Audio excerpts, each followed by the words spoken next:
Hello everybody, क्या हाल चाल है मेरे प्यारे प्यारे जीव जंतु। आई होप आप सब बहुत बढ़िया होंगे। मैं बता दूं, मैं भी बहुत अच्छा हूं। अभी अपने लोग करने क्या वाले हैं, अभी अपने लोग ऑडिट का यूनिट नंबर 6 करने वाले हैं। तो वापस बता दूं, अभी तक अपने लोग ने क्या क्या किया है। अभी तक अपने लोग ने यूनिट नंबर 1 कर लिया है सर, डन। यूनिट नंबर 2 भी कर लिया है सर, डन। यूनिट नंबर 3 भी कर लिया है अपने लोग ने, डन। ठीक है। और यूनिट नंबर 7 भी कर लिया है अपने लोग ने, डन। मतलब अभी तक अपने लोग 50 मार्क्स का कवरेज कर लिए हैं। अब करने जा रहे हैं दोस्तों यूनिट नंबर 6।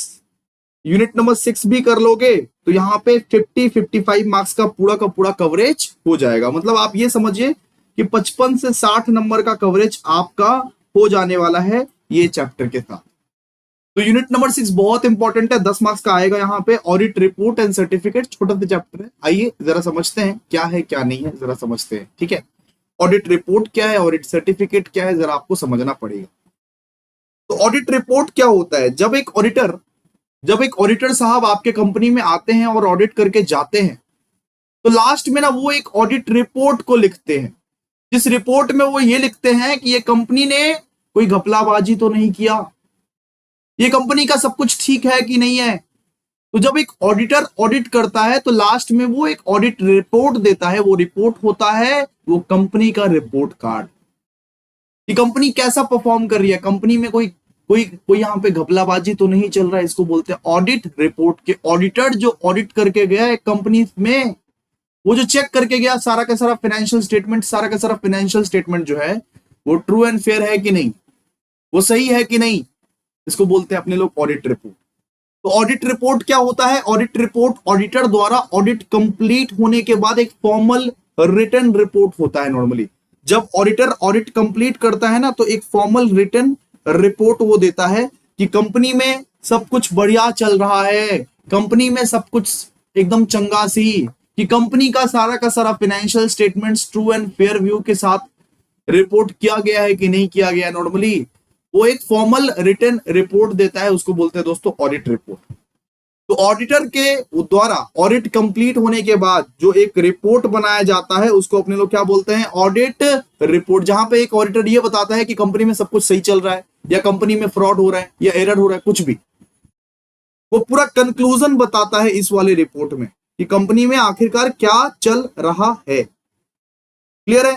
तो देखिए यहां पे लिखा हुआ है, N audit report is a formal written report issued by the auditor after the completion of audit, stating whether the financial statements show a true and fair value of the financial position and performance of the company। सीधा सा बात है, auditor audit report कौन issue करता है, auditor issue करता है, audit होने के बाद इशू करता है। और वो उसमें ये बताता है क्या कंपनी ने ट्रू एंड फेयर व्यू के साथ सब कुछ हैंडल किया है कि नहीं किया है, क्या कंपनी के जो फाइनेंशियल स्टेटमेंट्स है वो सही है कि नहीं है, क्या कंपनी में कोई घोटाले हैं या फ्रॉड है, सब कुछ वो ऑडिट रिपोर्ट में लिखा हुआ रहता है। सब कुछ वो ऑडिट रिपोर्ट में लिखा हुआ रहता है। बेसिकली ऑडिट रिपोर्ट में क्या लिखा हुआ रहता है, ऑडिटर का ओपिनियन। ऑडिटर अपना ओपिनियन देता है कि फाइनेंशियल स्टेटमेंट्स कैसा है कैसा नहीं है कंपनी। ठीक है। अब बात करते हैं कि ऑडिट रिपोर्ट क्या होता है भाई साहब, और ऑडिट सर्टिफिकेट क्या होता है, उसमें क्या डिफरेंस है। ऑडिट रिपोर्ट और ऑडिट सर्टिफिकेट में क्या डिफरेंस है, जरा समझाइए भाई साहब। तो सबसे पहले बात करते हैं मीनिंग, सबसे पहले बात करते हैं ऑडिट रिपोर्ट का। तो audit report contains the auditors opinion on financial statements. Audit report एक ऐसा रिपोर्ट है, ऑडिट रिपोर्ट एक ऐसा रिपोर्ट है जहां पे ऑडिटर का ओपिनियन लिया जाता है। ऑडिटर अपना ओपिनियन देता है कि हाँ मेरे हिसाब से ये कंपनी घपलेबाज है, मेरे हिसाब से ये कंपनी टोपीबाज है। तो जब ऑडिटर ऑडिट कर लेता है कंपनी का, तो लास्ट में जो वो रिपोर्ट बनाता है, रिपोर्ट कार्ड बनाता है, उसको उसका नाम पड़ता है ऑडिट रिपोर्ट। उस रिपोर्ट में लिखा रहता है कि कंपनी ने कैसा परफॉर्म किया है, मतलब कि कंपनी का फाइनेंशियल स्टेटमेंट्स कैसा है, घपलेबाजी वाला फाइनेंशियल स्टेटमेंट्स है या नहीं है। और ऑडिट सर्टिफिकेट एक्यूरेसी बस परफॉर्म कर, मतलब ऑडिट सर्टिफिकेट का मतलब क्या है कि किसी स्पेसिफिक फैक्ट या किसी स्पेसिफिक फिगर्स का एक्यूरेसी को सर्टिफाई करता है ऑडिट सर्टिफिकेट।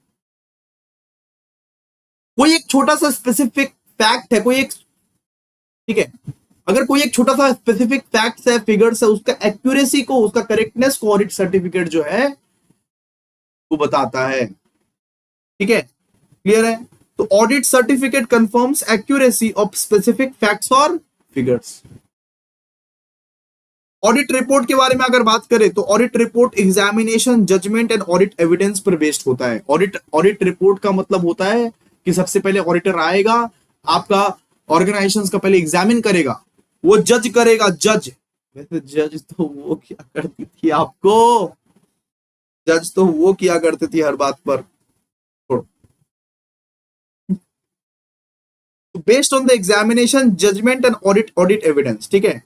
तो सिंपल सा बात है कि ऑडिट रिपोर्ट जो है एग्जामिनेशंस, ये मतलब वो जजमेंट और ऑडिट एविडेंस पर बेस्ड होता है। और ऑडिटेड सर्टिफिकेट जो है वो फैक्ट्स एंड फिगर्स पे बेस्ड होता है, फैक्ट्स एंड इंफॉर्मेशन पे बेस्ड होता है। जितना भी इंफॉर्मेशन है उस इंफॉर्मेशन का यूज करके ऑडिटर जो है सर्टिफिकेट बना देता है, ठीक है।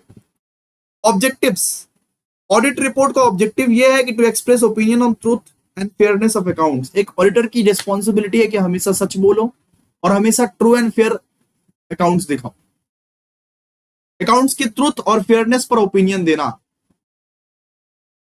ठीक है। ऑडिटर की ये रिस्पॉन्सिबिलिटी है कि अकाउंट्स के ट्रूथ और फेयरनेस पे ओपिनियन देना कि इस कंपनी का अकाउंट सही है कि नहीं है, सीधा सा बात है। और ऑडिट सर्टिफिकेट का ऑब्जेक्टिव है to certify correctness of the particular matter. यहां पे ये बताता है कि नॉर्मली कि एक पर्टिकुलर स्पेसिफिक मैटर का ये एक्यूरेट है या नहीं है, नॉर्मली इस ये बताता है ऑडिट सर्टिफिकेट। ऑडिट सर्टिफिकेट बस स्पेसिफिक चीज करेक्ट है कि नहीं है ये बताता है। ऑडिट रिपोर्ट बताता है कि ओवरऑल अकाउंट्स, ओवरऑल हमारा फाइनेंशियल स्टेटमेंट्स ये सही है कि नहीं है, ठीक है। तो ऑडिट रिपोर्ट का भैया वाइडर स्कोप है। ऑडिट रिपोर्ट बहुत सारा बात इसमें कवर होता है ऑडिट रिपोर्ट में। और ऑडिट सर्टिफिकेट एक छोटा सा लिमिटेड टू स्पेसिफिक इंफॉर्मेशन और स्टेटमेंट।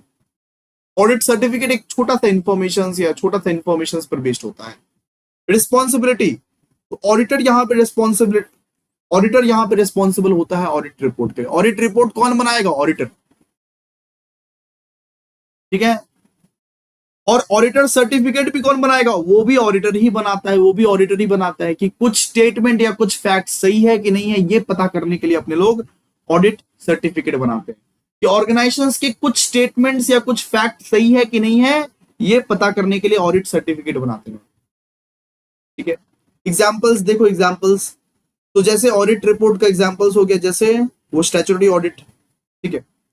और ऑडिटर सर्टिफिकेट का एग्जांपल हो गया सर्टिफिकेट रिगार्डिंग टर्नओवर, स्टॉक या कंप्लायंस मैटर। मतलब कुछ स्पेसिफिक मैटर में अगर ऑडिटर पुष्टि करता है, एक्यूरेसी देता है, उसको बोलते हैं ऑडिटर सर्टिफिकेट। Auditor certificate. आइए अब बात करते हैं कितने टाइप्स के ऑडिट रिपोर्ट होते हैं भाई साहब, कितने टाइप्स के ऑडिट रिपोर्ट होते हैं। तो ऐसे 700 और ऐसे 705 के हिसाब से, ऐसे 700 और ऐसे 705 के हिसाब से, ठीक है। हो रहा है, आवाज आ रहा है।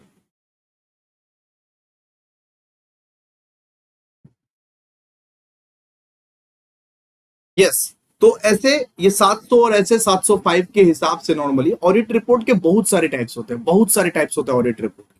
सबसे पहला टाइप होता है दोस्तों अनक्वालिफाइड और क्लीन ऑडिट रिपोर्ट। अनक्वालिफाइड और क्लीन ऑडिट रिपोर्ट मतलब कि जिसमें कोई खोट नहीं है।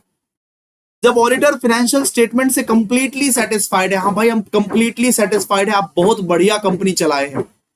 जब एक ऑडिटर ऑडिट करने आता है और वो फाइनेंशियल स्टेटमेंट से कंप्लीटली सेटिस्फाइड है, तो वो कौन सा रिपोर्ट बनाता है? अनक्वालिफाइड और क्लीन ऑडिट रिपोर्ट। जब हम कंप्लीटली सेटिस्फाइड है, कहीं भी कोई घोटाला, कहीं भी कोई गड़बड़ नहीं है कंपनी में, कंपनी हम कंप्लीटली सेटिस्फाइड है। तो अनक्वालिफाइड रिपोर्ट ऑडिटर तब इशू करता है जब वो पूरा का पूरा सेटिस्फाइड रहता है कि सारा का सारा कंपनी का फाइनेंशियल स्टेटमेंट्स जो है वो ट्रू एंड फेयर व्यू दिखा रहा है, कोई दिक्कत नहीं है, कोई घोटाला नहीं है। सिंपल सा बात। फिर बात करते हैं qualified audit report. Qualified audit report का मतलब क्या है? तो क्वालिफाइड ऑडिट रिपोर्ट का मतलब है जब ऑडिटर को कुछ स्पेसिफिक पॉइंट्स पर ऑब्जेक्शंस हो। जब ऑडिटर पूरा का पूरा रिपोर्ट को सही माने कि हाँ आपकी कंपनी अच्छी है, लेकिन हम ये पॉइंट से डिसएग्री करते हैं, हमको ये पॉइंट से ऑब्जेक्शन है।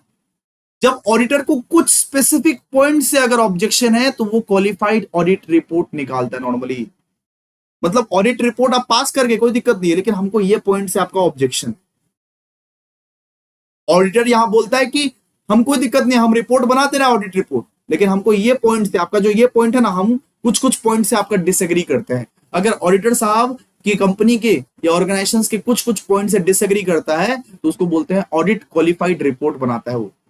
तो ऑडिट क्वालिफाइड रिपोर्ट मतलब कि क्वालिफाइड ऑडिट रिपोर्ट ऑडिटर तब इशू करता है जब वो कुछ पॉइंट से वो डिसएग्री करता है। Issued when the auditor has certain reservations और disagreement on specific matter but overall accounts are fairly presented.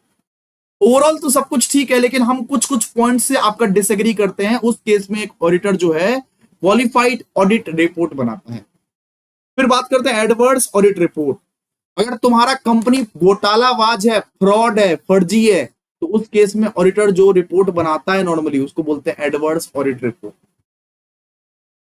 तो जब financial statements true and fair view ना दिखाए, तुम घोटाले किए हो, फर्जी कंपनी है, उस कंपनी में जब ऑडिटर आता है और ऑडिट करता है तो एडवर्स ऑडिट रिपोर्ट निकलेगा। तो उस वाला सिचुएशन में एडवर्स ऑडिट रिपोर्ट मिलता है कि घोटालाबाज कंपनी है तुम्हारा। Issued when financial statements do not show a true and fair value and contains material misstatement. फिर disclaimer of opinion. Disclaimer of opinion क्या होता है कि जब एक ऑडिटर को एक सफिशिएंट ऑडिट एविडेंस ना मिले, उस केस में वो एक ऑडिट रिपोर्ट बनाता है, डिस्क्लेमर ऑफ ओपिनियन वाला ऑडिट रिपोर्ट, कि ऑडिटर साहब आए, ऑडिटर साहब ऑडिट किए, लेकिन उसको सफिशिएंट एविडेंस नहीं दिया गया। सब ठीक है, उनको भैया सफिशिएंट एविडेंस नहीं मिला, उनको प्रूफ नहीं मिला, कोई ट्रांजैक्शन का सफिशिएंट एविडेंस नहीं मिला, उस केस में डिस्क्लेमर ऑफ ओपिनियन वाला रिपोर्ट वो इशू करते हैं। तो डिस्क्लेमर ऑफ ओपिनियन वाला रिपोर्ट वो तब इशू करते हैं, issued when the auditor is unable to obtain sufficient audit evidence and cannot express any opinion on financial statements. फिर होता है modified audit report. Modified audit report मतलब जिस रिपोर्ट में क्वालिफिकेशंस, एडवर्स ओपिनियन या disclaimer हो। Modified audit report मतलब कोई भी ऐसा रिपोर्ट है जिसमें भैया क्वालिफिकेशंस या एडवर्स ओपिनियन या डिस्क्लेमर हो, उसको बोलते हैं modified audit report. Unmodified audit report मतलब जो क्लीन एंड चिट है, एक नॉर्मल ऑडिट रिपोर्ट जिसमें कोई दिक्कत की बात नहीं है। ठीक है, अनमॉडिफाइड ऑडिट रिपोर्ट का मतलब एकदम क्लीन रिपोर्ट, एकदम नॉर्मल क्लीन रिपोर्ट, उसमें कोई भी दिक्कत का बात नहीं है, कोई भी दिक्कत का बात नहीं। A normal clean report without any qualifications और adverse remarks called an unmodified audit report. ठीक है, क्लियर है, आप लोग समझे नॉर्मली? ओके, अब बात करेंगे थर्ड वाला क्वेश्चन दिया हुआ है कि state the content of an audit report as per the relevant standard of auditing. मतलब ऐसे 700 के हिसाब से अपने को बोला है कि ऑडिट रिपोर्ट में कौन कौन सा कंटेंट रहता है। तो सबसे पहले यहां पे ना अकॉर्डिंग टू ऐसे वो 700 आप ऑडिट रिपोर्ट का डेफिनेशन लिख देना, ऑडिट रिपोर्ट का पूरा डेफिनेशन पहले लिख देना। अब बताते हैं कि ऑडिट रिपोर्ट में क्या क्या होता है, कौन कौन सा चीज ऑडिट रिपोर्ट में होता है। यहां पे वो चीज बताने बोला है कि ऑडिट रिपोर्ट में क्या क्या चीज शामिल होता है। सबसे पहले एक ऑडिट रिपोर्ट में भैया वो टाइटल होता है, वो टाइटल ऑफ द रिपोर्ट का प्रॉपर टाइटल होना चाहिए कि जैसे इंडिपेंडेंट ऑडिट रिपोर्ट ऐसे करके पहले ना वो एक रिपोर्ट में सबसे पहले उसका टाइटल होना चाहिए, सबसे पहले ऊपर में उसका टाइटल होना चाहिए इंडिपेंडेंट ऑडिट रिपोर्ट। अब बात समझे? तो सबसे पहले उसका एक ऑडिट रिपोर्ट में भैया वो टाइटल होना चाहिए। फिर एड्रेसी का मतलब सीधा सा बात है, रिपोर्ट्स ये शेयर होल्डर या कंपनी के नंबर्स या एड्रेस की जाती है।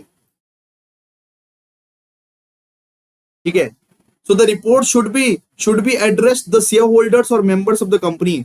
तो हमेशा वो जो रिपोर्ट बनेगा, ऑडिट रिपोर्ट बनेगा, उसमें एड्रेस वो शेयर होल्डर और मेंबर को किया जाएगा, एड्रेस उसमें शेयर होल्डर और मेंबर को किया जाएगा, to the shareholder of this company, to the member of this company.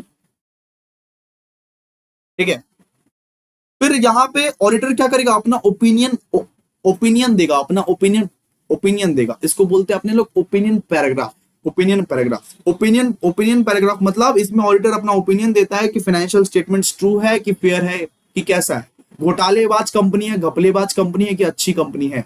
Auditor अपना ओपिनियन देगा, इस ओपिनियन को बोलेंगे ओपिनियन पैराग्राफ। फिर ऑडिटर उस ओपिनियन का बेसिस बताएगा कि अकॉर्डिंग टू कौन सा स्टैंडर्ड ऑफ ऑडिटिंग ये ओपिनियन दिया है। ये ज्ञानबाजी जो ऑडिटर किया है वो कौन सा स्टैंडर्ड ऑन ऑडिटिंग के हिसाब से ज्ञानबाजी किया हुआ है, ऑडिटर बताएगा, बेसिस ऑफ ओपिनियन। फिर मैनेजमेंट रिस्पॉन्सिबिलिटी, यहाँ पे मैनेजमेंट की पूरी रिस्पॉन्सिबिलिटी बताई जाती है कि फाइनेंशियल स्टेटमेंट्स तैयार करे, इंटरनल कंट्रोल मेंटेन करे, वगैरह वगैरह, क्या क्या करना है उसको, और कि मैनेजमेंट की क्या क्या रिस्पॉन्सिबिलिटी है उस रिपोर्ट में वो भी रहता है। ऑडिटर की रिस्पॉन्सिबिलिटी बताई जाती है कि ऑडिटर की क्या क्या रिस्पॉन्सिबिलिटी है, वगैरह वगैरह। Other reporting responsibility, companies act 2013 के हिसाब से कोई अन्य कानूनी रिस्पॉन्सिबिलिटीज है वो भी यहाँ पे बताई जाती है नॉर्मली। फिर उस ऑडिट रिपोर्ट पे सिग्नेचर, प्लेस, डेट सब कुछ लिखा जाता है, और वो सीए क्या करता है, सीए वो ऑडिट रिपोर्ट दे देता है, सीधा सवाल बस। ठीक है, तो एक ऑडिट रिपोर्ट में क्या होता है, सबसे पहले तो भैया टाइटल रहता है, बड़ा बड़ा करके लिखा रहता है, इंडिपेंडेंट ऑडिट रिपोर्ट, ऐसे करके लिखा रहता है, इंडिपेंडेंट ऑडिट रिपोर्ट। फिर उस ऑडिट रिपोर्ट में एड्रेस किसको किया आता है, एड्रेस किया आता है शेयर होल्डर्स को या मेंबर्स को एड्रेस किया आता है। ठीक है, फिर ऑडिटर अपना ओपिनियन देता है, ओपिनियन पैराग्राफ, इसको अपने लोग बोलते हैं ओपिनियन पैराग्राफ। इसमें शेयर होल्डर अपना, नहीं ऑडिटर इसमें ऑडिटर अपना ओपिनियन देता है, ऑडिटर अपना ओपिनियन देता है। फिर वो बताता है कि ये जो ओपिनियन दिया ऑडिटर, ये जो ज्ञानबाजी किया ऑडिटर, वो कौन से स्टैंडर्ड ऑन ऑडिटिंग के हिसाब से किया है, वो कौन से स्टैंडर्ड के हिसाब से ये ओपिनियन दिया है, ऐसे 700, ऐसे वो 600, कौन सा स्टैंडर्ड के हिसाब से, कि एज पर हम एज पर ऐसे 600 हम बोले हैं, एज पर ऐसे 500 हम बोले, कौन से स्टैंडर्ड के हिसाब से। फिर वो मैनेजमेंट का रिस्पॉन्सिबिलिटी बताता है कि ये मैनेजमेंट का क्या क्या रिस्पॉन्सिबिलिटी है, सीधा सा बात है। तो the report should state the responsibility management for preparation of financial statement. Auditor की भी रिस्पॉन्सिबिलिटी बताता है कि वहां पे इंटरनल ऑडिटर का क्या क्या रिस्पॉन्सिबिलिटी रहता है नॉर्मली। अदर रिपोर्टिंग रिस्पॉन्सिबिलिटी, उसके बाद ऑडिटर क्या करता है, सिग्नेचर करता है, प्लेस करता है, डेट देता है, और वो रिपोर्ट को जमा कर देता है, वो रिपोर्ट को दे देते। लो चलिए आइए अब बात करते हैं कि ट्रू एंड फेयर व्यू का मतलब क्या होता है, what is the importance of the term true and fair view. ये अंडर द कंपनीज एक्ट 2013 के हिसाब से ट्रू एंड फेयर व्यू का मतलब क्या है। तो ट्रू एंड फेयर व्यू का मतलब ये है कि आपके सारे के सारे फाइनेंशियल स्टेटमेंट्स जो है वो बहुत अच्छा है, उसकी परफॉर्मेंस एकदम राइट है। जब एक ऑडिटर ऑडिट करने जाता है तो सबसे पहले वही देखता है कि financial statements true and fair view है कि नहीं। तो ट्रू एंड फेयर व्यू का मतलब है कि फाइनेंशियल स्टेटमेंट्स कंपनी की फाइनेंशियल पोजीशन और परफॉर्मेंस को सच्चाई दिखाता है, कि कंपनी सही में अच्छा फाइनेंशियल स्टेटमेंट्स मेंटेन कर रहा है कि नहीं, कंपनी फ्रॉड तो नहीं कर रहा है, कंपनी फ्रॉड तो नहीं कर रहा है, फाइनेंशियल स्टेटमेंट्स ट्रू है ना, फेयर है ना। तो लिखा हुआ है the term true and fair view is one of the most important concept in auditing and company accounts under the Companies Act 2013. The auditor must report whether the financial statements gives a true and fair view of the company's financial position and other performance. यहाँ पे ये बोला गया कि आपका जो financial statements होना चाहिए, आपका जो फाइनेंशियल स्टेटमेंट्स, उसमें कुछ मिस स्टेटमेंट नहीं होना चाहिए, उल्टा पुल्टा चीज नहीं लिखा होना चाहिए, प्रॉपरली प्रिपेयर होना चाहिए, ऑनेस्टी के साथ अनबाइस्ड होना चाहिए वो। तो फाइनेंशियल स्टेटमेंट्स जो है वो कितना हद तक ट्रू एंड फेयर व्यू है, वही तो देखा जाता है। इसका मतलब ही तो ट्रू एंड फेयर व्यू है।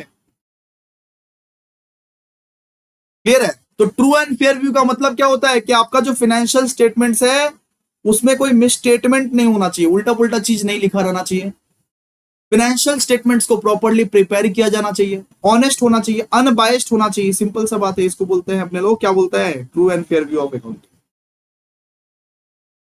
आइए आइए सर देखिए, फिर बात करते हैं इंपॉर्टेंस। इंपॉर्टेंस क्या है, सबसे पहला importance true and fair view का, सबसे पहला importance true and fair view का, reliability of financial statements. Financial statements को रिलायबल और ट्रस्ट वर्दी बनाता है। ट्रू एंड फेयर व्यू जो है वो फाइनेंशियल स्टेटमेंट्स को रिलायबल बनाता है, ट्रस्ट वर्दी बनाता है, जिससे शेयर होल्डर्स जो है, इन्वेस्टर्स जो है, क्रेडिटर्स जो है, उस पर विश्वास करें। फिर protection of stakeholders interest है, कि शेयर होल्डर्स, इन्वेस्टर्स, बैंक्स और गवर्नमेंट्स का इंटरेस्ट की रक्षा करता है, कि भाई साहब शेयर होल्डर, इन्वेस्टर्स, क्रेडिटर्स जो आप पे ट्रस्ट कर रहे हैं, तो आपका फाइनेंशियल स्टेटमेंट सही होना चाहिए। फिर compliance with the law and standard, कि कंपनीज एक्ट अकाउंटिंग स्टैंडर्ड और ऑडिटिंग स्टैंडर्ड का इंश्योर करता है। ठीक है, तो ट्रू एंड फेयर व्यू ये इंश्योर करता है कि ये जो कंपनी है, ऑर्गेनाइजेशंस है, ये सब कुछ सारे के सारे रूल्स एंड रेगुलेशंस को फॉलो कर रहा है कि नहीं कर रहा है नॉर्मली, कि कंपनीज एक्ट के रूल्स एंड रेगुलेशंस को ऑडिटिंग स्टैंडर्ड के रूल्स एंड रेगुलेशंस को, अकाउंटिंग स्टैंडर्ड के रूल्स एंड रेगुलेशंस को फॉलो कर रहा है कि नहीं कर रहा नॉर्मली। फिर भैया बिजनेस में ट्रांसपेरेंसी आता है, अगर आप true and fair view follow करते हो तो बिजनेस में क्या आता है, ट्रांसपेरेंसी आता है, ठीक है। और ऑडिटर की फाइनल ओपिनियन इसी बात पे डिपेंड करती है कि accounts true and fair view है कि नहीं है।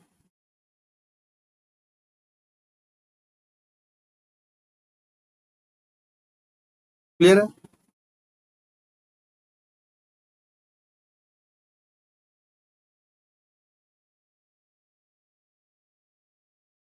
फिर बात करते हैं कि एक ऑडिटर की रिस्पॉन्सिबिलिटी, एक ऑडिटर की ड्यूटी बढ़ जाती है ट्रू एंड फेयर व्यू की वजह से। ये ट्रू एंड फेयर व्यू की वजह से एक ऑडिटर की ड्यूटी बढ़ जाती है सर। मतलब कि कौन कौन सा काम बढ़ता है सर ऑडिटर का। सबसे पहले तो भैया ग्रेटर रिस्पॉन्सिबिलिटी ऑफ वेरिफिकेशन। अब ऑडिटर को बहुत सारा वेरिफिकेशन करना पड़ेगा। ऑडिटर जब आता है ना तो वो पूरा पूरा का पूरा बुक्स का, वाउचर्स का, असेट्स का, लाइबिलिटी का, सबका वेरिफिकेशन करता है एक एक करके। Need for professional scepticism. Auditor को प्रोफेशनली बिहेव करना पड़ता है, प्रोफेशनली बिहेव करके वो देखना पड़ता है कि सब कुछ वो ट्रू एंड फेयर व्यू के साथ हो रहा है काम के नहीं। उसको इंटरनल कंट्रोल का एग्जामिनेशंस भी करना पड़ता है कि ऑडिटर जब आता है तो इंटरनल मैनेजमेंट का एग्जामिनेशंस भी करता है कि सब कुछ बराबर बराबर तरीके से चल रहा है कि नहीं। फिर कंप्लाइंस चेकिंग, वो कंप्लाइंस को भी चेक करता है कि सारा का सारा चीज अकाउंटिंग स्टैंडर्ड के हिसाब से, कंपनी लॉ प्रोविजंस के हिसाब से, लीगल रिक्वायरमेंट्स के हिसाब से काम कर रहा है कि नहीं, कंप्लाइंस चेकिंग। फिर detection of material frauds and errors है। ऑडिटर ये भी बताता है कि जितने भी फ्रॉड्स हैं, एरर्स हैं, उसको डिटेक्ट करता है, उसको पहले पहले से वो डिटेक्ट करता है नॉर्मली, ठीक है। Increased legal liability. Increased legal liability की गलत ओपिनियन देने पर लीगल एक्शंस, पेनल्टीज और नेग्लिजेंस क्लेम हो जाते हैं, हो सकते हैं। फिर डिटेल्ड रिपोर्टिंग रिस्पॉन्सिबिलिटी कि कंपनीज एक्ट 2013 के अनुसार ऑडिटर्स को अधिक डिटेल्स, डिस्क्लोजर और रिपोर्टिंग करनी पड़ती है। क्लियर है, तो पढ़ लीजिएगा इसको। रिपोर्ट विथ डिस्क्लेमर क्या होता है। आइए अब अपने लोग पढ़ेंगे next question, question number 5। Explain report with disclaimer. अरे भैया रिपोर्ट विथ डिस्क्लेमर क्या होता है। रिपोर्ट विथ डिस्क्लेमर एक ऐसा ऑडिट रिपोर्ट है जो एक ऑडिटर इशू तब करता है जब उसको सफिशिएंट ऑडिट एविडेंस नहीं मिलता है। जब एक ऑडिटर को सफिशिएंट अमाउंट ऑफ सबूत नहीं दिया गया है, ऑडिट एविडेंस नहीं दिया गया है, नॉर्मली जो डॉक्यूमेंट्स मांग रहा है ऑडिटर उसको नहीं मिल पा रहा है, जो कागजात, डॉक्यूमेंट्स, वाउचर्स ऑडिटर मांग रहा है उसको अगर नहीं मिल पा रहा है नॉर्मली, तो ऑडिटर उस केस में एक ऐसा रिपोर्ट इशू करता है, उसका नाम पड़ता है डॉक्यूमेंट रिपोर्ट्स विद डिस्क्लेमर। तो सीधा सा बात है, डिस्क्लेमर ऑफ ओपिनियन या रिपोर्ट विद डिस्क्लेमर एक ऐसा ऑडिट रिपोर्ट है जो तब इशू किया जाता है जब ऑडिटर को फाइनेंशियल स्टेटमेंट्स पर ओपिनियन देने के लिए एक एप्रोप्रिएट ऑडिट एविडेंस नहीं मिलता। ऑडिट एविडेंस मिल ही नहीं रहा उसको, ऑडिट एविडेंस मतलब सबूत नहीं मिल रहा है उसको। अगर एक ऑडिटर सबूत मांग रहा है कि भाई डॉक्यूमेंट्स दो मेरे को, वाउचर्स दो, उसको नहीं मिल रहा है नॉर्मली, तो उस केस में ऑडिटर क्या करेगा, रिपोर्ट विद डिस्क्लेमर का डॉक्यूमेंट्स को इशू करेगा। देखिए आइए लिखा हुआ है, A disclaimer of opinion or report with disclaimer is a type of audit report issued by the auditor is unable to obtain sufficient and appropriate audit evidence to form an opinion on the financial statements. In such cases, the auditor does not express any opinion regarding whether the accounts show a true and fair view. इस मतलब इन cases में auditor कुछ बताता ही नहीं है कि account सही है या नहीं है, बिकॉज उसको पुख्ता सबूत तो मिल ही नहीं रहा है। एक ऑडिटर को अगर मतलब एविडेंस नहीं मिलेगा, सबूत नहीं मिलेगा, तो एक ऑडिटर कैसे बता पाएगा कि ये ऑडिट रिपोर्ट सही है या नहीं है। नॉर्मली वो अपना ओपिनियन रखता ही नहीं है। तो जब भी आप देखिएगा एक ऑडिटर जब रिपोर्ट विद डिस्क्लेमर इशू करता है तो वो अपना ओपिनियन नहीं देता, कोई अपना ओपिनियन रखता ही नहीं है। हमको नहीं पता ये कंपनी फ्रॉड है, ये कंपनी अच्छी है, बिकॉज इसके पास उतने सबूत ही नहीं है नॉर्मली, सीधा सा बात, ठीक है। अब कौन कौन से ऐसे सिचुएशंस है जिस सिचुएशंस में डिस्क्लेमर ऑफ ओपिनियन दिया जाता है, कौन कौन से ऐसे सिचुएशंस है जिस सिचुएशंस में ये सब सारे रिपोर्ट्स दिया जाता है। Lack of proper books of an account records. अगर मान लीजिए company proper books of accounts records maintain नहीं कर रही है तो आप लोगों को डिस्क्लेमर ऑफ ओपिनियन का रिपोर्ट मिल सकता है नॉर्मली ऑडिटर से। Restriction on scope of audit, auditor को ऑडिट करने नहीं दिया जा रहा है, ऑडिटर को ऑडिट करने नहीं दिया जा रहा, उसको रोका जा रहा है, उसको मारा जा रहा है, उसको पकड़ा जा रहा है, रुको हम नहीं करने देंगे तुमको ऑडिट, अरे टांग अड़ाया जा रहा है उसके काम में। इनसफिशिएंट ऑडिट एविडेंस, उससे कुछ डॉक्यूमेंट्स मांगा जा रहा है तो वो नहीं प्रोवाइड कर पा रहा है normally. When the auditor can not collect sufficient and appropriate audit evidence regarding, तो अगर एक ऑडिटर को अगर एप्रोप्रिएट ऑडिट एविडेंस नहीं मिला है, डॉक्यूमेंट्स वगैरह नहीं मिला है, तो उसको डिस्क्लेमर ऑफ ओपिनियन का रिपोर्ट दिया जाता है। अनसर्टेनिटी अफेक्टिंग फाइनेंशियल स्टेटमेंट, जहां पे बहुत सारा अनसर्टेनिटी है, जहां पे फाइनेंशियल स्टेटमेंट्स में आप लोगों को देखने को मिलेगा बहुत सारा अनसर्टेनिटी है, ये पता नहीं ये होगा कि नहीं होगा, कुछ पता नहीं है इसका, ठीक है। जब एक डाउट अराइज हो रिलायबिलिटी ऑफ अकाउंट्स के ऊपर कि अकाउंट सही है कि नहीं है, उस केस में और ऑडिटर जो है डिस्क्लेमर ऑफ ओपिनियन का रिपोर्ट बना देता है कि हमको डाउट हो रहा है अकाउंट्स के ऊपर, ये कंपनी फ्रॉड है, ये कंपनी अच्छी है, ये कंपनी का फाइनेंशियल स्टेटमेंट्स पर हमको डाउट हो रहा है अगर, तो हम डिस्क्लेमर ऑफ ओपिनियन का रिपोर्ट बना देंगे। Serious weakness in the internal control, अगर कंपनी का इंटरनल मैनेजमेंट पर वीकनेस हो, ठीक है, इंटरनल कंट्रोल पर अगर वीकनेस हो नॉर्मली, तब ये डिस्क्लेमर ऑफ ओपिनियन का रिपोर्ट बनता है। तो सिंपल सा बात बताइए ना सर, रिपोर्ट विद डिस्क्लेमर क्या होता है? तो रिपोर्ट विद डिस्क्लेमर एक ऐसा ऑडिट रिपोर्ट होता है जो कि ऑडिटर इशू तब करता है जब उसको एविडेंस नहीं मिलता है, जब उसको वो जो अकाउंट्स चेक किया है उसका कोई पुख्ता सबूत, कोई पुख्ता एविडेंस नहीं मिलता है, तो वो उस केस में डिस्क्लेमर रिपोर्ट को इशू करता है और उसमें अपना ओपिनियन नहीं देता, उसमें अपना कुछ बोलता ही नहीं है। वो हमको पता ही नहीं है कि अकाउंट्स, इस कंपनी का अकाउंट जो है वो ट्रू एंड फेयर व्यू है नहीं है, वो कुछ बोलता नहीं है, बिकॉज एविडेंस ही नहीं मिला उसको, बिकॉज सबूत ही नहीं मिला उसको, ठीक है। चलिए आइए देखिए, अब बात करते हैं नेक्स्ट क्वेश्चन दिया हुआ है कि list the matters to be reported under CARO 2016।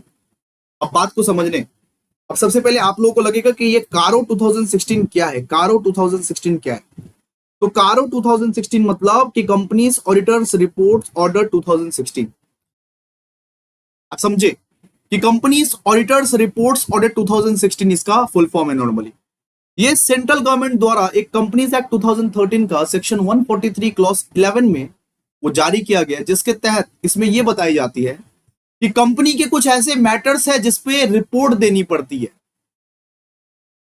It requires auditor to report and specific matters relating to the company's accounts and operations, मतलब कि कंपनी एक्ट 2013 के तहत कुछ ऐसे मैटर्स है जिसमें एक ऑडिटर को रिपोर्ट देनी ही पड़ती है। एक ऑडिटर जब ऑडिट करने जाएगा एक कंपनी में, कुछ ऐसे मैटर है जो कारो 16 के तहत आपको रिपोर्ट करनी ही पड़ेगी।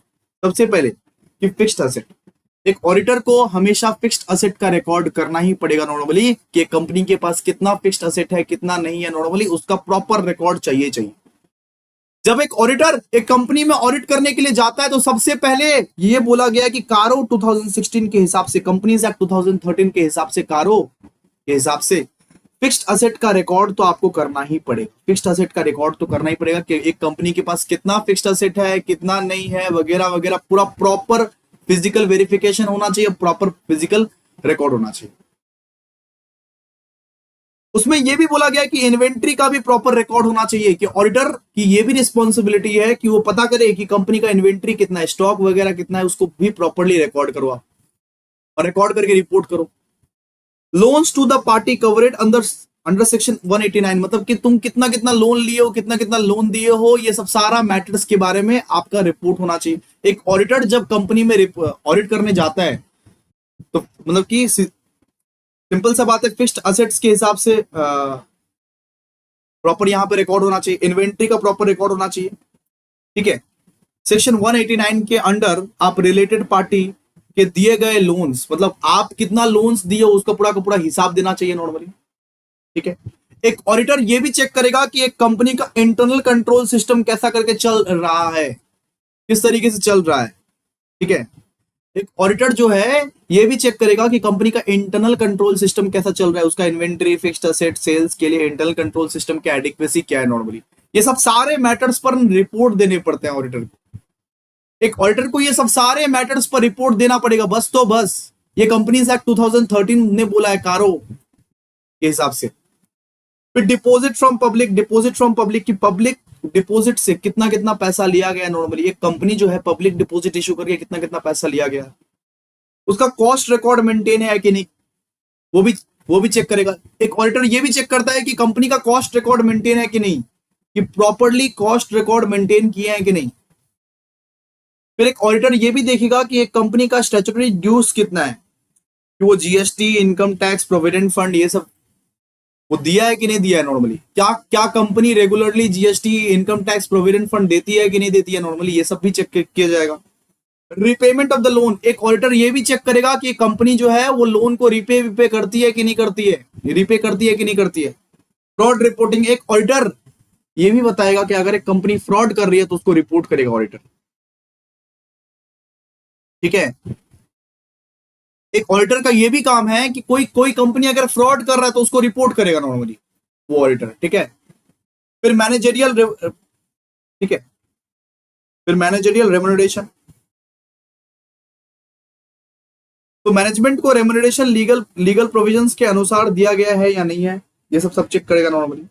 तो ये कारो 2016 में ये सब सारे मैटर्स के बारे में लिखा हुआ है कि जहां पे भी आप ऑडिट करने के लिए जाओ, आप एक ऑडिटर हो भाई साहब, आप एक ऑडिटर हो, जहां पर भी आप ऑडिट करने के लिए जाओ, आप चेक करो, आप उस कंपनी के फिक्स्ड एसेट को चेक करो और प्रॉपर्ली उसका वैल्यू करो, आप उस कंपनी के इन्वेंट्री को चेक करो, प्रॉपर्ली उसका वैल्यू करो, आप आप देखो कि वो कंपनी कितना कितना लोन लिया हुआ है अंडर सेक्शन 189, कितना कितना लोन लिया हुआ है रिलेटेड पार्टी से कितना कितना लोन लिया हुआ है। आप उस कंपनी का इंटरनल कंट्रोल चेक करो, इंटरनल कंट्रोल सिस्टम चेक करो नॉर्मली। अब ये चेक करो कि वो कंपनी कितना पब्लिक से डिपॉजिट उठाया हुआ है, पब्लिक से वो कितना डिपॉजिट उठाया हुआ है नॉर्मली, ये भी चेक करो। अब ये चेक करो कि वो कंपनी क्या कॉस्ट रिकॉर्ड मेंटेन करती है, कॉस्ट रिकॉर्ड मेंटेन करती है, कितना खर्चा हुआ कितना नहीं हुआ, कॉस्ट रिकॉर्ड मेंटेन करते हैं, वो भी चेक करो। आप अगर ऑडिटर हो तो वो ये भी चेक करो क्या वो कंपनी अपना वो स्टैट्यूटरी ड्यू भरती है, क्या वो GST, income tax, provident fund ये सब वगैरह भरती है। आप ये भी चेक करो कि वो क्या रिपेमेंट ऑफ लोन्स करती है, मतलब लोन्स का रिपेमेंट करती है। ये भी चेक करो क्या कोई फ्रॉड तो नहीं कर रहा है कोई कंपनी। ऑडिटर का रिस्पॉन्सिबिलिटी बहुत होता है, ये सब चेक करते हैं, ठीक है, इतना पढ़ लीजिएगा हो जाए। आइए बात करते हैं व्हाट इज क्वालिफाइड रिपोर्ट। तो क्वालिफाइड रिपोर्ट एक ऐसा ऑडिटर रिपोर्ट है जब जो कि एक ऑडिटर इशू करता है तब जब फाइनेंशियल स्टेटमेंट सेटिस्फाइड है, मैं तुमसे सेटिस्फाइड हूं, लेकिन कुछ कुछ पॉइंट्स में मेरे को ऑब्जेक्शंस है। तो क्वालिफाइड रिपोर्ट का मतलब क्या हुआ है, मैं तुमसे सेटिस्फाइड हूं, आपकी कंपनी बहुत अच्छी चल रही है, मैं तुम्हारे फाइनेंशियल स्टेटमेंट से पूरी की पूरी सेटिस्फाई हूं, लेकिन मेरे को कुछ कुछ सर्टेन जगह में ऑब्जेक्शंस है। जब ऑडिटर पूरा का पूरा कंपनी से सेटिस्फाई रहता है, लेकिन सर्टेन जगह में कुछ स्पेसिफिक मैटर्स के रिलेटेड उसको कुछ ऑब्जेक्शंस रहता है, नहीं हम ये पॉइंट को नहीं मानते, हम ये पॉइंट को नहीं मानते, हम ये पॉइंट को नहीं मानते, तो वो उस केस में क्वालिफाइड ऑडिट रिपोर्ट इशू करता है। उस केस में वो क्वालिफाइड ऑडिट रिपोर्ट इशू करता है नॉर्मली, ठीक है। तो लिखा हुआ है देखो, a qualified audit report is the type of audit report issued by the auditor when he is generally satisfied with the financial statements but has certain reservations and disagreement regarding specific matters in a qualified report, and the auditor states that except for certain specific matters the financial statements show a true and fair view। ठीक है, सीधा सा बात है। Qualified audit report क्या होता है? Qualified audit report का मतलब जब एक ऑडिटर पूरी तरीके से सेटिस्फाई है आपके कंपनी पे, जब एक ऑडिटर बोल रहा है कि हाँ हम 100% सेटिस्फाई है तुम्हारे फाइनेंशियल स्टेटमेंट से, लेकिन कोई कोई जगह ऐसा है, सर्टेन स्पेसिफिक जगह ऐसा है जहां पे ऑडिटर बोल रहा है कि नहीं हम इस पॉइंट को नहीं मानते, हमको इस पॉइंट से दिक्कत है, हमको इस पॉइंट से दिक्कत है। तो उस केस में ऑडिटर क्या करता है? क्वालिफाइड रिपोर्ट को इशू करता है, ठीक है, कि हम पूरा सेटिस्फाई हैं, अच्छा काम किया, कोई दिक्कत नहीं है, लेकिन हमको कुछ सर्टेन पॉइंट्स में दिक्कत है, ऑब्जेक्शंस है। उस केस में ऑडिटर क्या करता है? क्वालिफाइड रिपोर्ट इशू करता है नॉर्मली, ठीक है। अब बात करेंगे कौन कौन से ऐसे सर्कमस्टेंसेस है जहां पे ऑडिटर जो है वो क्वालिफाइड रिपोर्ट इशू करता है। कौन कौन से ऐसे सर्कमस्टेंसेस है जहां पे ऑडिटर जो है क्वालिफाइड रिपोर्ट इशू करता है? सबसे पहले limitations on scope of audit, जब ऑडिटर कुछ इंपॉर्टेंट रिकॉर्ड्स एग्जामिन नहीं कर पाता है, जब ऑडिटर को कुछ इंपॉर्टेंट रिकॉर्ड्स एग्जामिन नहीं किया दिया जाता है नॉर्मली, या एग्जामिन नहीं कर पाया जाता, when the auditor cannot examine some important records and perform वो नेसेसरी ऑडिट प्रोसीड्योर्स कंप्लीट नहीं, मतलब ऑडिटर आया एग्जामिन करने के लिए, वो वो किसी वो किसी कारणवश कोई इंपॉर्टेंट रिकॉर्ड अगर एग्जामिन नहीं कर पाया, वो टेस्ट नहीं कर पाया, चेक नहीं कर पाया कोई इंपॉर्टेंट रिकॉर्ड, उस केस में वो क्वालिफाइड रिपोर्ट जो है इशू करता है। इनसफिशिएंट ऑडिट एविडेंस, अगर मान लीजिए उसके पास सफिशिएंट ऑडिट एविडेंस नहीं है, जो भी कंपनी में ऑडिटर जो है वो ऑडिट करने गया, उसके पास सफिशिएंट ऑडिट एविडेंस नहीं है, तो उस केस में वो क्वालिफाइड रिपोर्ट जो है वो इशू करता है। फिर डिसएग्रीमेंट विद मैनेजमेंट, अगर मैनेजमेंट के साथ डिसएग्रीमेंट हो जाए, अगर जो मैनेजमेंट बात बोल रहा है वो बात से हम डिसएग्री कर रहे हैं, हम ऑडिटर हैं, फिर उस केस में वो क्वालिफाइड रिपोर्ट इशू कर सकता है। Non compliance with accounting standard, अगर अगर वो जो कंपनी है वो अकाउंटिंग स्टैंडर्ड को फॉलो नहीं कर रहा है, तो उस केस में ऑडिटर जो है क्वालिफाइड इशू कर सकता है। अगर वो जो कंपनी है वो अकाउंटिंग स्टैंडर्ड को फॉलो नहीं कर रहा है, कोई रूल्स कोई रेगुलेशंस अकाउंटिंग स्टैंडर्ड को फॉलो सही से नहीं कर रहा है, उस केस में ऑडिटर क्या कर सकता है, क्वालिफाइड रिपोर्ट ला सकता है normally. Improper valuation of assets and liabilities, अगर अगर अगर अगर कंपनी असेट्स और लाइबिलिटीज का प्रॉपर वैल्यूएशन नहीं करती है, अगर कंपनी असेट्स लाइबिलिटीज का प्रॉपर वैल्यूएशन नहीं करती है, उस केस में ऑडिटर जो है क्वालिफाइड रिपोर्ट ला सकता है कि लाइबिलिटी क्या लिख दी है, असेट क्या लिख दी है, बढ़ा के लिख दिया असेट। फिर इनएडिक्वेट डिस्क्लोजर इन फाइनेंशियल स्टेटमेंट्स, कि फाइनेंशियल स्टेटमेंट्स में जैसे तैसे करके डिस्क्लोज कर दे रहे हैं, प्रॉपर्ली डिस्क्लोज नहीं कर रहे हैं अकाउंट्स को, उस केस में ऑडिटर जो है क्वालिफाइड रिपोर्ट ला सकता है। अनसर्टेनिटी अफेक्टिंग सर्टेन आइटम्स, ठीक है, इसको पढ़ लीजिएगा इतना, ठीक है। फिर देखिए, फिर यहां पे बोला हुआ है कि difference between qualified report and unqualified report, qualified report और अनक्वालिफाइड रिपोर्ट का क्या डिफरेंस है। सबसे पहले तो भैया क्वालिफाइड रिपोर्ट ऑडिटर तब इशू करता है जब उसको कुछ कुछ सर्टेन आइटम्स पर शक होता है। हम 100% सेटिस्फाइड है आपसे, लेकिन कुछ सर्टेन आइटम्स ऐसे हैं जिसपे हमको शक हो रहा है, फिर क्वालिफाइड रिपोर्ट इशू करेंगे। Issued when auditor has reservations regarding specific matter. और अनक्वालिफाइड रिपोर्ट का मतलब जब ऑडिटर आपसे पूरा सेटिस्फाई है, जब ऑडिटर आपकी कंपनी से पूरा सेटिस्फाई है कि दूध का धुला हुआ बच्चा ही, हमको कोई प्रॉब्लम नहीं है, तो उस केस में ऑडिटर जो है वो अनक्वालिफाइड रिपोर्ट इशू करता है। उस केस में ऑडिटर क्या करता है, अनक्वालिफाइड रिपोर्ट इशू करता है।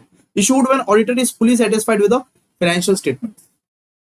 Opinion, opinion is modified with exceptions, यहाँ पे ओपिनियन जो है ये मॉडिफाइड रहेगा कि मैनेजमेंट का कोई और ओपिनियन रहेगा, हमारा कोई और ओपिनियन रहेगा, इसीलिए तो हम क्वालिफाइड रिपोर्ट निकाले। और यहाँ पे क्लियर क्लियर ओपिनियन रहता है कि हाँ आपका कंपनी एकदम सही है, आपका कंपनी सही है, हमको कोई प्रॉब्लम नहीं है आपका कंपनी से, उस केस में ऑडिटर क्या करता है, अनक्वालिफाइड रिपोर्ट इशू करता है, ठीक है। ट्रू एंड फेयर व्यू, यहाँ पे अकाउंट्स जो है पूरा ट्रू एंड फेयर व्यू कुछ कुछ केसेस में नहीं रहते हैं normally. Accounts show true and fair view except certain matters, यहाँ पे पूरा का पूरा अकाउंट से ट्रू एंड फेयर व्यू है। यहाँ पे 99% ऑफ द अकाउंट सही रहता है और बाकी 1% में ऑडिटर को ना ऑब्जेक्शन रहता है, इसीलिए वो क्वालिफाइड रिपोर्ट निकालता है। और यहाँ पे कोई दिक्कत नहीं है भाई, accounts fully so true and fair, ठीक है। अच्छा अच्छा, ये क्वालिफाइड रिपोर्ट तब इशू किया जाता है जब ऑडिटर का नजर में कुछ मिसस्टेटमेंट आ जाए, कुछ कुछ हल्का सा मिसस्टेटमेंट आ जाए कि कुछ कुछ जगह पे हमको शक हो रहा है तुम पे, हमको पता है तुम चोट्टा नहीं है, हमको पता है तुम चोर नहीं है, लेकिन ये थोड़ा बहुत चोरी तो किया है, कुछ कुछ जगह पे हमको शक हो रहा है, उस केस में क्वालिफाइड रिपोर्ट निकाला जाता है। और अनक्वालिफाइड रिपोर्ट मतलब कोई भी मिसस्टेटमेंट नहीं है, कोई भी मिसस्टेटमेंट नहीं, नो मटेरियल मिसस्टेटमेंट फाउंड।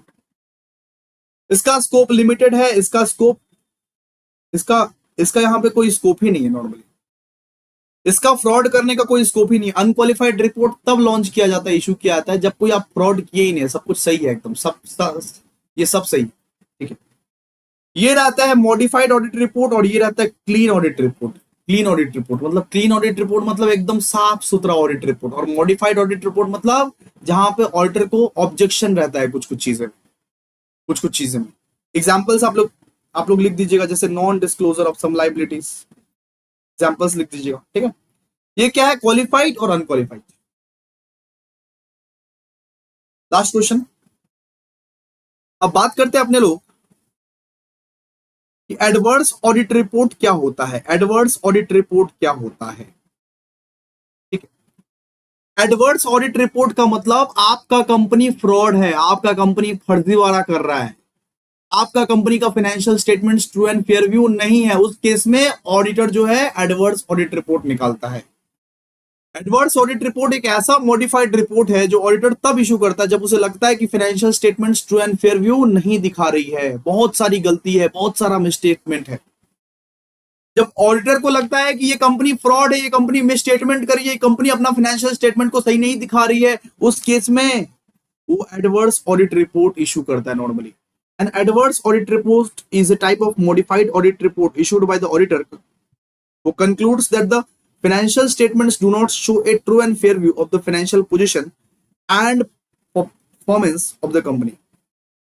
तो एडवर्स ऑडिट रिपोर्ट एक ऐसा ऑडिट रिपोर्ट है जब जो ऑडिटर तब इशू करता है जब उसे लगता है कि ये कंपनी सही नहीं है, ये company true and fair view नहीं दिखा रही है अपना फाइनेंशियल स्टेटमेंट्स का, तब जाके एडवर्स ऑडिट रिपोर्ट इशू होता है, ठीक है। अब बताते हैं आप लोगों को कि कौन कौन सा केसेस में जो है ऑडिटर जो है वो एडवर्स ऑडिट रिपोर्ट इशू करता है, कौन कौन सा ऐसा केसेस है, सर्कमस्टेंसेस है जिसमें auditor adverse audit report issue करता है। सबसे पहला केस कि material misstatement in financial statement. अगर मान लीजिए फाइनेंशियल स्टेटमेंट में आप मिसस्टेटमेंट कर रहे हो, सीरियस एरर, सीरियस गलती कर रहे हो, अकाउंट्स आप सही से नहीं बनाए हुए, अकाउंट्स आप सही से नहीं बनाए हुए, फिर एडवर्स ऑडिट रिपोर्ट इशू कर देगा वो। Non compliance with accounting standard, अगर आपने अकाउंटिंग स्टैंडर्ड को फॉलो नहीं किया अकाउंट्स बनाते वक्त, फाइनेंशियल स्टेटमेंट्स बनाते वक्त, तो ऑडिटर जो है वो एडवर्स ऑडिट रिपोर्ट को इशू कर देगा। Improper valuation of assets and liabilities, assets and liabilities का प्रॉपर वैल्यूएशन आपने नहीं किया तो उस केस में adverse audit report auditor issue कर देगा। इनएडिक्वेट डिस्क्लोजर ऑफ इंपॉर्टेंट इन्फॉर्मेशन, कुछ इंपॉर्टेंट इन्फॉर्मेशन को आपने सही तरीके से डिस्क्लोज नहीं किया, फाइनेंशियल अकाउंटिंग के इन्फॉर्मेशन को आपने सही तरीके से आपने डिस्क्लोज नहीं किया, तो उस केस में ऑडिटर क्या करेगा, एडवर्स ऑडिट रिपोर्ट निकालेगा। फ्रॉडुलेंट फाइनेंशियल स्टेटमेंट्स है, अगर आपका फाइनेंशियल स्टेटमेंट्स फ्रॉड है, फ्रॉड गलत लिखे हो, फ्रॉड किए हो पूरा, उस केस में ऑडिटर जो है एडवर्स ऑडिट रिपोर्ट निकालेगा। इनकरेक्ट अकाउंटिंग पॉलिसीज एकदम इनकरेक्ट है, इनकरेक्ट मेथड से आपने अकाउंटिंग की है, जो तो अकाउंटिंग कर दिया, उस केस में ऑडिटर जो है एडवर्स ऑडिट रिपोर्ट निकालेगा normally. Valuations of violations of companies act provisions, कि कंपनीज एक्ट प्रोविजंस के हिसाब से आपने अपना काम नहीं किया, कि कंपनीज एक्ट के प्रोविजंस के हिसाब से आपने जो है अकाउंट्स नहीं बनाया, तो उस केस में एडवर्स ऑडिट रिपोर्ट बनेगा नॉर्मली। बहुत सारे, ठीक है, क्लियर।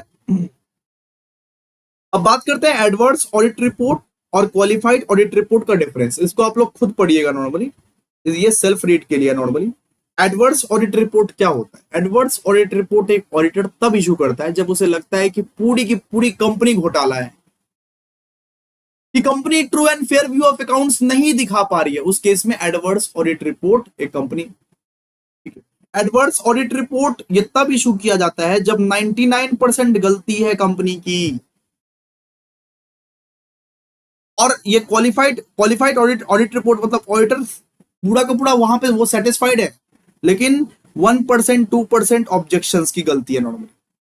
क्वालिफाइड ऑडिट रिपोर्ट मतलब जब गलती 1%, 2%, 3% होती है, कुछ बातों में ऑब्जेक्शन है बस मेरे, और एडवर्स ऑडिट रिपोर्ट मतलब पूरी की पूरी कंपनी में ही फ्रॉड चल रहा है। एडवर्स ऑडिट रिपोर्ट तब इशू किया जाता है पूरी की पूरी कंपनी में ही फ्रॉड चल रहा है या मिस स्टेटमेंट हो रहा है, फाइनेंशियल स्टेटमेंट पूरा गलत है।